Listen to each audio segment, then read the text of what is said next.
a gente já pode ir para a segunda pergunta, né? Então, diante desse dado, né? 10% das pessoas conseguem manter, né? Um número, né? Isso leva a gente a crer que temos uma questão que ela é de alto custo, né? O emagrecimento, ele seja no emagrecimento, quem está iniciando um processo de emagrecimento por conta de um sobrepeso que foi flagrado, alguém que está querendo, até que está com marcadores saudáveis, com um corpo não tendendo para a obesidade, mas quer dar uma melhorada nesse aspecto. E aí, existe atalho? Para essa, temos atalhos, hoje nós temos lá, a gente sabe das medicações, das canetas milagrosas, hoje tem muito suplemento, né? Estamos na era do suplemento, estamos na era também de exercícios físicos que são ali específicos para partes do corpo, por exemplo, faça esse exercício para queimar gordura abdominal, que a gente já sabe, né? Que é um mito, né? Que desconstruir isso é muito importante. E aí, tem atalho para emagrecer? Eu estava, assim, confuso, intrigado, primeiro com a questão do porquê que as pessoas buscam tanto o atalho. E aí eu falo na vida, né? Na era primitiva, então, nossos ancestrais, eles precisavam muito do atalho, porque fazia toda a diferença, às vezes a diferença entre continuar vivo ou não. Poxa, se eu sei que eu tô vendo a 300 metros um lago e eu tô morrendo de sede, ou eu vou olhar para uma outra localização, eu tô vendo montanha, ou seja, eu vou ter que subir montanha, uma mata fechada e eu não sei o que eu vou encontrar. O homem tem essa inteligência de falar, claro que eu vou virar para a direita e vou para aquele lago, tá a 300 metros. Sim. Só que hoje em dia eu acho que a gente se perdeu. Porque esse mecanismo, que é um mecanismo muito inteligente de sobrevivência, muitas pessoas estão querendo demais. O que está acontecendo? Para responder a pergunta, existem atalhos? Eu vou te dizer que sim, existem atalhos. O que eu questiono, com base científica, é o risco-benefício vale a pena? Por exemplo, os esteroides anabolizantes. Nós temos estudos, você que não é da área não sabe, mostrando que só a administração de doses cavalares de testosterona, sem praticar exercício e sem mudar a alimentação, a pessoa emagrece, então diminui a gordura no corpo e aumenta a massa muscular. Não é um milagre? Não é um atalho? Claro que é. O que a gente está vendo hoje em dia? Tem pipocado aí na internet notícias de pessoas que estão morrendo na casa dos 30, 40 anos e sempre tem o uso de esteroide anabolizante no meio. Então, assim, existe um atalho. Esse é um deles. Você quer? Vale a pena? Eu não estou falando aqui da reposição hormonal clínica recomendada. Então, vamos imaginar uma deficiência por um distúrbio, e reposição é diferente de uma dose que a gente chama de suprafisiológica, que são as doses muito altas.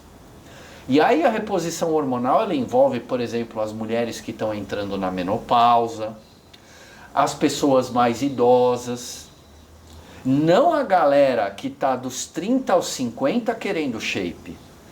Eu já dei minha opinião profissional, e se eu souber de aluno meu que está tomando, está fazendo uso de esteroide anabolizante, eu vou chegar para a aluna ou para o aluno e falar, olha, sinto muito, mas eu não posso mais continuar como seu professor. Simples assim. Eu gosto de você, mas diante dessa informação eu não pactuo com isso. A segunda, como é que você chamou de atalho, né? Atalho. Sim. O segundo atalho, ele existe. Rafael acabou de falar, as canetinhas milagrosas, as canetas emagrecedoras. Quando a gente fala da caneta emagrecedora, a gente está falando de medicamentos que têm como base, princípios ativos, a semaglutida, a liraglutida, a tirzepatida, que fazem basicamente diminuir o esvaziamento gástrico e aumentando a saciedade.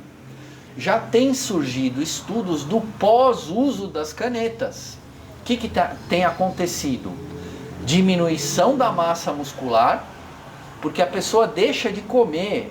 Não é, e o que eu estou acompanhando, se aluno meu está usando, está mentindo, não está falando. Que eu saiba, não. Mas gente ao redor, eu estou lá dando aula na academia, estou no parque, eu escuto.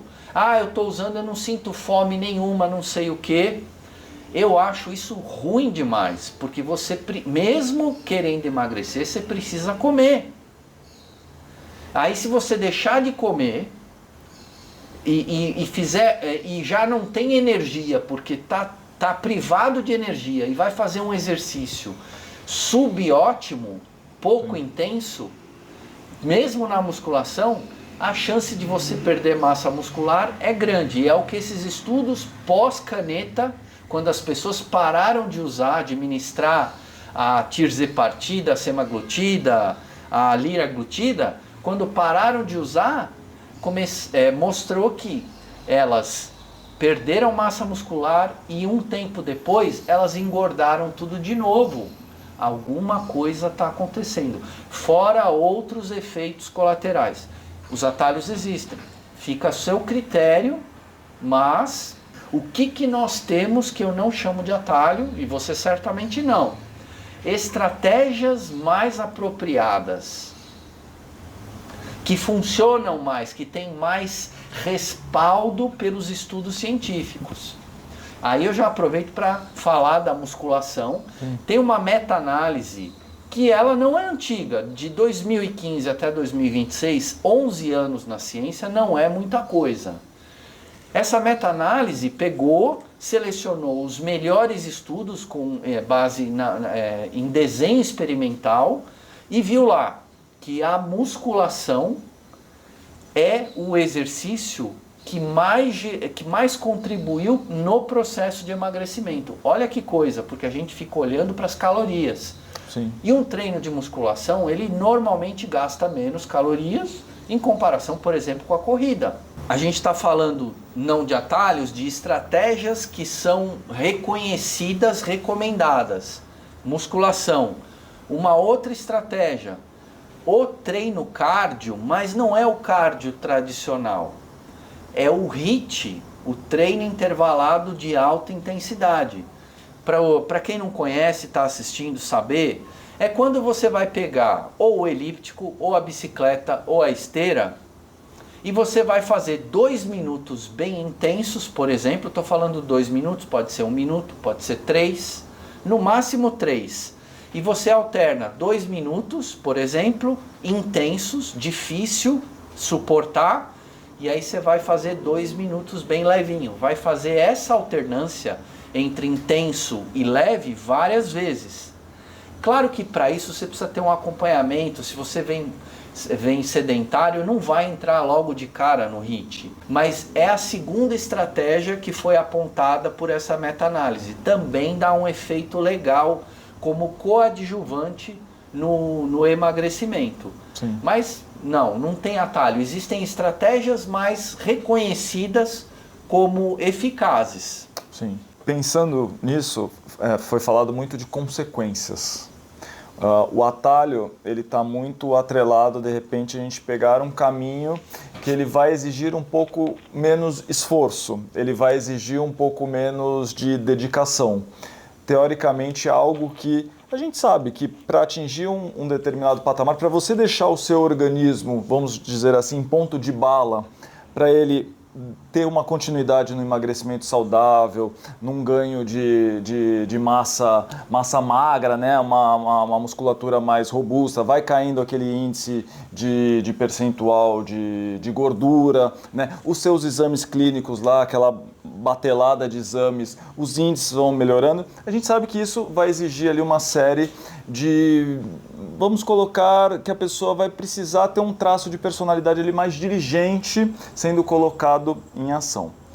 O atalho me vem com a palavra consequência. E interessante também a gente pensar que uma das barreiras que impedem a pessoa emagrecer, a pessoa às vezes não consegue frear impulsos, que aí entra um pouquinho mais no campo da psicologia, mas também acho fantástico na primeira pergunta a importância, a gente não pode deixar desatrelado a questão fisiológica. muito da pessoa não conseguir frear um impulso, às vezes tem lá uma questão, um traço de personalidade dela, que é uma questão, às vezes, um componente genético, ela carrega isso, carregando aquilo lá, tanto na genética como culturalmente, né? Então a genética com o ambiente cultural que essa pessoa foi inserido, e aí pensando nisso, né? A gente pensar nas consequências que impedem a pessoa a continuar um processo de emagrecimento e a gente pensar nas consequências dos atalhos